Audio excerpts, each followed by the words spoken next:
there is a 5-match ODI series that starts with the first match in Hyderabad. So 2-day break and then there. So it's India versus Australia. That's the first ODI in Hyderabad. That's happening on the 2nd of March. That's Saturday. So of course we're going to be here with you on that. And I mean, it's still fair to say that India still go in as favourites. I mean, forget the last couple of results. I mean, India will still go in as favourites after the tour that has happened in Australia. Yeah, you would say that, especially in the conditions that you're playing in. But having said that, you got to play your best side as well. Only then India is a favourite. I mean, exactly. It's not any 11 people who turn up for India. If you have your best 11 that India has, they will certainly be favourites. Yeah, well, let's have a look at the squad because there's a couple of changes, but this is only the squad for the first 2 ODIs, keep in mind. Bhuvi will join the team for the next 3. So there you go. Shami. What are the changes? Where you get? You've got Shami who's coming. There's no Dinesh Karthik. There's no Shubman Gill. Feel bad for him, but his time will come, I'm sure. There's no Hardik Pandya because he's got a lower back strain, so he's sat out. And Jadeja, who was not picked, makes it to the squad. So there you go. Bumrah, of course, is there as well. This is, it's a solid squad. The 11 is, who's the 11 you're picking? The combination. And that's the problem that you have now. You know, you look at that squad and anybody can play. Because you got Rohit and Shikhar, but you can have Rahul play because the way he's batted at the top. Virat is undisputed there. At 4, Raidu, you've got Rishabh, Dhoni and Kedar Jadhav. Any one of them can play at that number. Then if you want an all-rounder, you've got Vijay Shankar. You've got Kuldeep Yadav and where is Chahal? Yeah, he's right there. So these are the 2 spinners. But the call is between Mohammad Shami and, you know, who are you going to pick? Who are you going to pick with Bumrah? So 2 spinners, as I see, Chahal and Kuldeep Yadav, and you got Bumrah third. Yeah. The other 2 bowlers, whether it's spinners, whether it's fast bowlers, who you pick actually determines what kind of side that you're going to play. Because when you don't have enough batting with these 5 bowlers, then you somehow start feeling that, our batting is too short. Then you end up playing a bowler who's not a who's good enough as a batsman, but not good enough as a bowler. 10. Okay, so now I have a question. This may seem a little outlandish, but here's my question. So KL Rahul has been in good nick in these 2 games against Australia. You're not going to break up Rohit and Shikhar for the ODI series. Ravi Shastri has said Virat could look at playing at 4. Would you then do open with Shikhar Rohit, KL at 3, Virat at 4? See, I think I feel you should do whatever you need to do to win these matches. So, for example, I would definitely look at that. I'd look at playing Rahul, who's a batsman in form. I'd look at opening with our best opening combination. I'd look at going with Virat. I would look at playing Ravindra Jadeja. And here's my logic for it. Because my logic for it is that anyway, Vijay Shankar is not probably my number 1 seam option in England. It's probably going to be Hardik Pandya. Yeah. So what my point is that if you need a guy to help you win an ODI match in India at this point in time, I think Ravindra Jadeja is a pretty smart customer. He and Kedar Jadhav just give you that sort of option in the middle. Then you have 2 other spinners. Then, you know, you put Bumrah and pick Bumrah and any one fast bowler, Shami, and you've got 6 bowlers who you can really do something potent with. So that's my point, that I think you should pick to win these matches. I think momentum is more important than experimentation now. These are the last 5 matches. That's my belief anyway. I'm with you. Especially when he says Jadeja should play. Yeah, of course. These Jadejas. I mean, Jadeja, the bowler, he's been a test number 1 bowler in the world. So it's like you're not, I mean, that's your 10 over bowler. I mean, he's a proper bowler. And he knows how to win. He knows how to win. There are players, he knows how to adapt himself to a situation. You see the way he's been used by every captain, from an IPL captain to his national captain. They bat him at 4, they can bat him at 6, 7, 8. He'll come and he'll slot. He can restrictively bowl for you in a test match. He can attack in a test match depending on the condition. He's a guy who knows how to win. And I believe players like that are important. Are you okay with that? The top 4 that I suggested, KL at 3 and Virat at 4?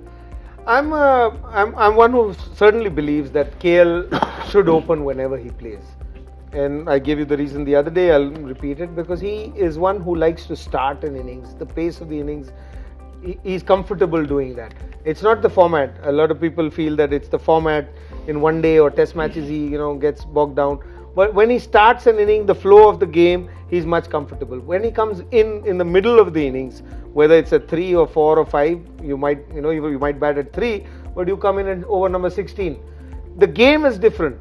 the game when the field is in, you need to strike one ball out of an over to get 6 and over. Yeah. When the field is open, then it's not about how many you strike, it's how often you rotate the strike, and that's not his strength. We've seen that in the last 2 games as well. When he's got set, everything's working for him, he still kept going. Yeah. It's not that he rotates and he waits for the ball. He blocks, or he has a flow which has a beautiful flow. He's blessed to have that timing. So my feeling is that when KL plays, he should open the innings. If somebody else can adjust, that would be nice. But at the moment, it's not the case. Rohit and Shikhar are people that at least our team believes that they should open. But if I had a choice, I would only open with KL. So would you'd break up Shikhar and Rohit? I'm not a very big fan of just for the sake of having left and right. Okay. I'm a fan of having your best players that you can have, and different conditions need different players. So if you ask me, I'd go with Rohit and KL. One last word on Rishabh Pant, and of course we'll talk about it when we meet on the 2nd as well. But Rishabh Pant, so obviously out of the ODI team, in the ODI team, wicketkeeper for the future, not travelling with the team. I'm very confused. I can't even imagine how confused Rishabh Pant is. I hope someone's talking to him about it. But do you see him starting in this series? Do you see him in the 11? See, I think if India is trying to sort this question of who should be in the 15, then Rishabh Pant has to be in the 11 for at least 3 matches. Yeah. You have to give him a chance because he's definitely in that probables list. On the other hand, it's a question of whose position does he take at this point in time, and I think Dhoni will play through, so he is going to play as a batsman. At 5? Yeah, in which case, where does Kedar Jadhav play?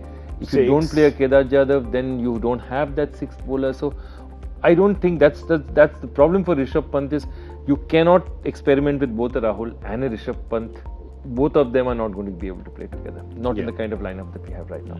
Interesting. And if Rahul's going to play in the middle order, I much rather play Pant and leave Rahul out, because he'd probably set in, or if he fits in, he'll fit in better in the middle order. And he needs to realize that he cannot play at 200 strike rate every game. He doesn't have to go far. He has to look left or right with MS Dhoni on one side, and you've got Virat Kohli at the other side. He's batting between both of them. Yeah. They do play at 200 strike rate sometimes, but not always. So he can learn from them, and it's a learning curve. And I'm with him that only one of them can play. And if it is at 3, it would be, or 4, or whatever number. If Virat is ready to go at 4, and so then put Pant at 3, give him that whole license, go for it. No, whole mindset would change, because when you bat at 3, 1, 2, 3 is you have time to, you take your time, you settle, or you build your innings. You just don't go with the strike rate. You decide how you're going to play the whole game, and he's capable of doing that. He's done it for all the teams that he's played, even for India A. So he's not just a slugger, and I don't think he's a lottery. He's a much better player. He would have been fortunate if he wasn't keeping wickets. If he wasn't a wicket keeper, maybe people would have looked at him differently, and he would also look at himself totally differently. Interesting. Somebody steal his wicket-keeping gloves right now. Take him away. There's another one in the mix here. Some more for you to think about. Let's give you the Australia 15. Let's have a look at that as well. There's new news there that Kane Richardson, in fact, who was the top wicket taker in the Big Bash League, has been injured. So he's been replaced by Andrew Tye, who, I don't know, Joy, I mean, he's a wily customer when it comes to T20s, because he's got like 63 variations that he bowls. But is that applicable for ODIs as well? I really don't think he's in their first 11 options. If you look at that bowling, you could see a lot more of Nathan Lyon bowling. Nathan Lyon should come into the team. You think Lyon and Zampa would bowl at Hyderabad, right? I think Lyon and Zampa would bowl. I think Cummins, because he can bat as well, and Coulter and Behendorf are their earlier options.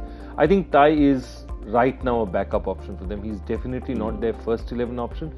Otherwise, as I said, this side looks set. I think it's still short of genuine batting match winners other than Finch and Maxwell.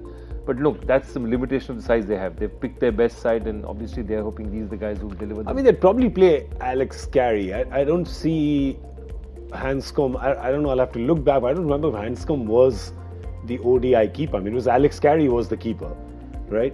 Hanscom, of course, has done a lot of T20 keeping and etc. But so if that comes in, he's a good Usman Khwaja.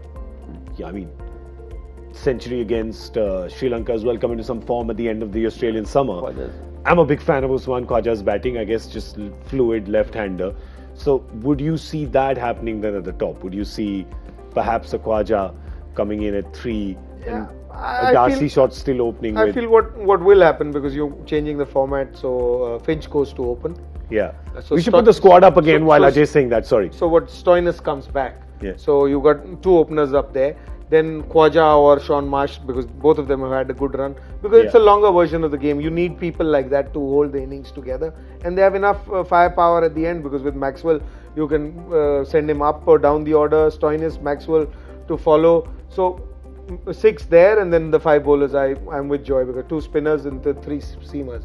If you play that side with Hanscom keeping. So if Hanscom's playing, then what happens? Then I don't think Hanscom will play though. So I'm saying, so you'll have to leave either Sean Marsh or Khwaja out. And Sean Marsh is in great form.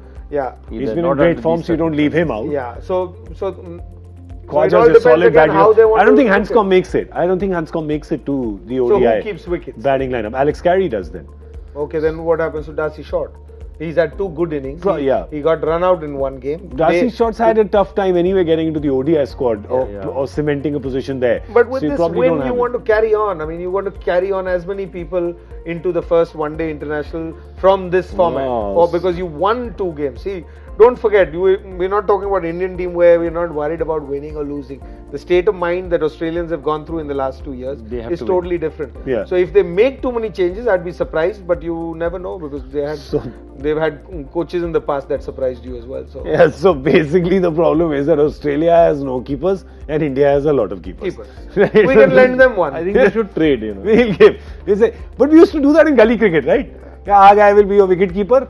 Your guy can be umpire, but the bat is mine, so I will bat twice. Or when I get out, match is over. Match is over, I'm going to go.